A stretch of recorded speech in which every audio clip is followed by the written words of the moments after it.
સુરત એનએસયુઆઈની રજૂઆતને ધ્યાને રાખી સુરત જિલ્લા શિક્ષણ અધિકારીનો ખાનગી શાળાઓને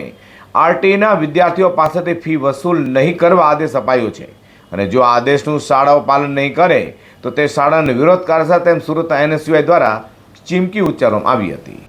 હાલમાં ચાલી રહેલા આરટીઈ પ્રવેશ પ્રક્રિયામાં સુરતના ખાનગી શાળાઓ દ્વારા activity fee, travel fee, tuition fee ભરવા વિદ્યાર્થીઓ અને વાલીઓ પર દબાણ કરાતું હોવાથી આજરોજ સુરત એનએસયુઆઈ દ્વારા સુરત જિલ્લા શિક્ષણ અધિકારીને રજૂઆત કરાઈ હતી કે શાળાઓ દ્વારા વિદ્યાર્થીઓ પાસેથી નિયમો વિરુદ્ધ જઈ દબાણ કરી ફીસ વસૂલ કરાઈ રહી છે, જેને તાત્કાલિક રોકવામાં આવે અને આવી શાળાઓ વિરુદ્ધ કાર્યવાહી કરવા બાબતે ઉગ્ર રજૂઆત કરાઈ હતી। આખરે સુરત એનએસયુઆઈની માંગને ધ્યાને રાખી જિલ્લા શિક્ષણ અધિકારી પરિપત્ર બહાર પાડી ખાનગી શાળાઓને કોઈપણ પ્રકારની ફી દબાણ કરી નહીં વસૂલવા સૂચના અપાઈ છે।